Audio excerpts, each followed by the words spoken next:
नमस्कार, स्वागत है आपका कैपिटल टीवी में। कांग्रेस अपने नेतृत्व को लेकर लंबे समय से असमंजस से जूझ रही है, तो दूसरी तरफ उसके तमाम सहयोगी दल भी अपनी अलग सियासी राह तलाश रहे हैं। तो वहीं महाराष्ट्र में कांग्रेस और शिवसेना की सरकार को समर्थन दे रहे एनसीपी प्रमुख शरद पवार ने एक नई मुहिम शुरू कर दी है, जिससे कांग्रेस पार्टी की मुसीबतें बढ़ना लगभग तय है। क्या है पूरा मामला, इस रिपोर्ट में देखिए। पश्चिम बंगाल सहित देश के 5 राज्यों के विधानसभा चुनाव के बाद सभी विपक्षी दलों को एक मंच पर लाने की मुहिम नए सिरे से शुरू हो सकती है। एनसीपी प्रमुख शरद पवार गैर बीजेपी, गैर कांग्रेसी दलों को एकजुट करने की कोशिशों में जुटे हैं, जिसका संकेत भी दिया है।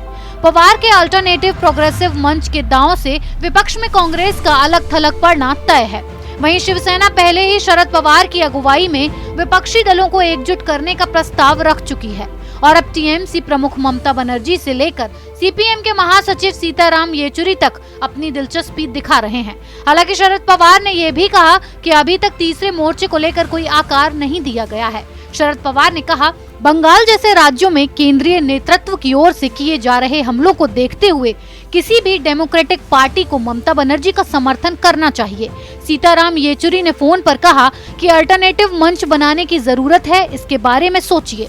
हम मिनिमम एडमिन प्रोग्राम बनाते हैं, इसीलिए इसमें कोई कंट्राडिक्शन नहीं है। कई नेता अल्टरनेटिव फ्रंट बनाने की बात कर चुके हैं और इस पर गंभीरता से विचार कर रहे हैं। पश्चिम बंगाल के विधानसभा चुनाव में यूपीए के कई सहयोगी और विपक्षी दलों ने कांग्रेस की बजाय ममता बनर्जी को बिना शर्त समर्थन दिया है। माना जा रहा है कि पवार के प्रयास के चलते ही टीएमसी के साथ विपक्ष के ये दल साथ खड़े हुए हैं और चुनाव में प्रचार के लिए व्यापक रणनीति बनाई गई है। साल 2014 के लोकसभा चुनाव के बाद से ही विपक्षी दलों को एक मंच पर लाने की कवायद की जाती रही है। गैर बीजेपी, गैर कांग्रेसी दलों को इकट्ठा करने की कोशिश है, क्योंकि कई क्षेत्रीय दल कांग्रेस के नेतृत्व को स्वीकार करने को लेकर सहमत नहीं है। इसके पीछे वजह ये है कि कई राज्यों में क्षेत्रीय दलों का मुकाबला कांग्रेस से है और वो दल चाहते हैं कि विपक्षी एकता का चेहरा गैर कांग्रेसी हो। केरल में कांग्रेस और लेफ्ट के बीच चुनावी जंग है। ऐसे में लेफ्ट कतई कांग्रेस के साथ नहीं खड़ा होना चाह रहा है। इसी तरह से यूपी में कांग्रेस और सपा आमने सामने हैं, जो एक साथ नहीं आना चाहते हैं। अखिलेश यादव साफ कह चुके हैं कि 2022 में कांग्रेस सहित किसी भी बड़े दल के साथ गठबंधन नहीं करेंगे। वहीं मायावती अक्सर कांग्रेस से दूरी बनाकर रखती हैं। वहीं दूसरी तरफ शरद पवार के कई क्षेत्रीय दलों के नेताओं के साथ बेहतर संबंध हैं।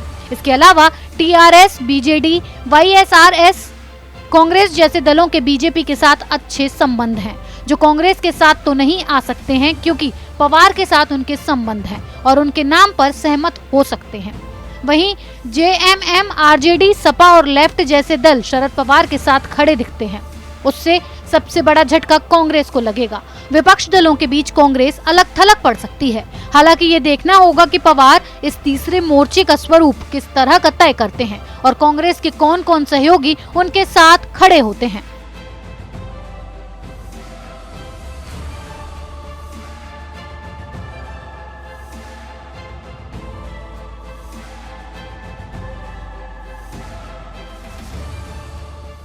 दरअसल क्षेत्रीय नेताओं का पीएम की कुर्सी के प्रति प्रेम किसी से छुपा नहीं है। तीसरे मोर्चे को खड़ा करने का उद्देश्य भी यही है। अभी फिलहाल की स्थिति में पीएम मोदी से अकेले टक्कर लेने का दम किसी क्षत्रप के पास नहीं है। ऐसे में पवार की अध्यक्षता में तीसरे मोर्चे को खड़ा कर मोदी से मुकाबला करने की तैयारी हो रही है। इस खबर में फिलहाल इतना ही। बने रहिए कैपिटल टीवी के साथ।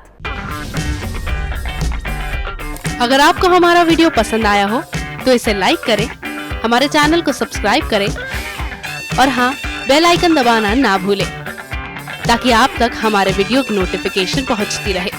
आप अपना सुझाव हमें कमेंट बॉक्स में दे सकते हैं। हमारे साथ जुड़ने के लिए शुक्रिया।